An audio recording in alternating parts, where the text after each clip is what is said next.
दक्षिणी दिल्ली के गांव देवली में 4 दिसंबर को हुए ट्रिपल मर्डर मामले में आज तीनों शवों का मृतकों के पैतृक गांव खेड़ी तलवाना में अंतिम संस्कार किया गया। मृतक राजेश के भतीजे वंश ने शवों को मुखाग्नि दी। गांव खेड़ी में चारों ओर सन्नाटा पसरा हुआ था।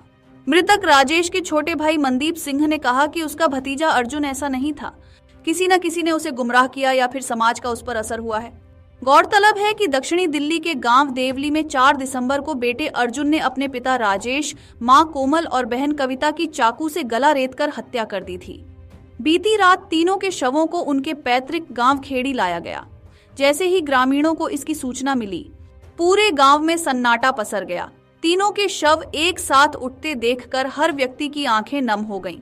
उनकी शव यात्रा में हजारों लोग शामिल हुए। गांव के स्वर्गाश्रम में उनका अंतिम संस्कार किया गया।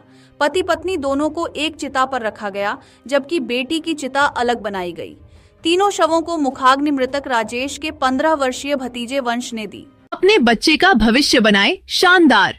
करियर पॉइंट कोटा महेंद्रगढ़ लाया है 5 जनवरी को स्कॉलरशिप परीक्षा का सुनहरा मौका। 100% स्कॉलरशिप पाने के लिए आज ही डिस्क्रिप्शन में दिए लिंक पर रजिस्ट्रेशन करें।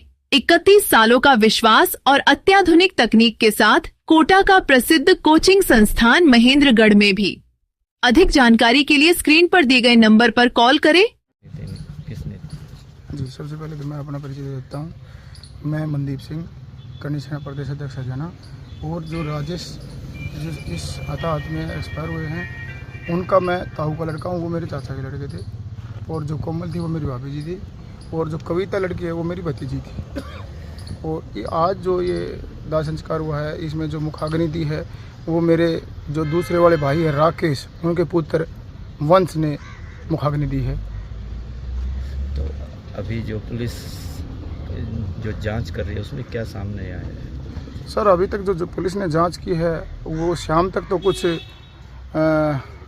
इमोशनल ड्रामा चल रहा था, लेकिन शाम 5 बजे के बाद उसकी असली तस्वीर सामने आई।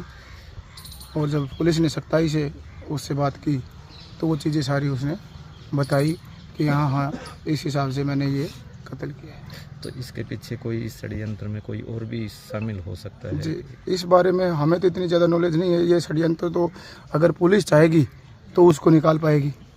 वो तो पूछताछ उसी से हो भाई इस षड्यंत्र के पीछे कोई हो सकता है कोई शार्प माइंड हो, है ना। वो बच्चा ऐसा था नहीं, लेकिन कहीं ना कहीं उसको मिसगाइड किया गया, या कहीं ना कहीं उसको सोसाइटी का असर हुआ वो, या जैसे भी जो कुछ हुआ है वो बच्चा बताए, या पुलिस उससे पूछताछ करे। तो अभी जो गांव में जो माहौल है वो किस प्रकार का माहौल है? मेरा गांव नहीं, खेड़ी तलवाना और आसपास के गांव पूरा मातम छाया हुआ है।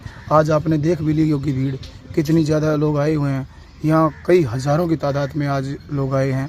वो सिर्फ और सिर्फ इस परिवार के चाहते लोग थे, और सभी इन फैमिली को चाहने वाले थे। आपकी लास्ट टाइम राजेश जी से कब बात हुई? लास्ट टाइम मेरी राजेश जी, मेरे जो दूसरे भाई हैं ना, उनकी बेटिया की शादी थी 22 तारीख को, ये पिछली 22 तारीख। उस 22 तारीख को वो अपनी बेटी के साथ, मेरी भाभी जी के साथ, और वो खुद आए हुए थे।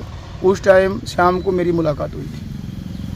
तो अभी न्याय के लिए आप क्या गुहार लगाएंगे? सर, जो गलत है वो गलत है।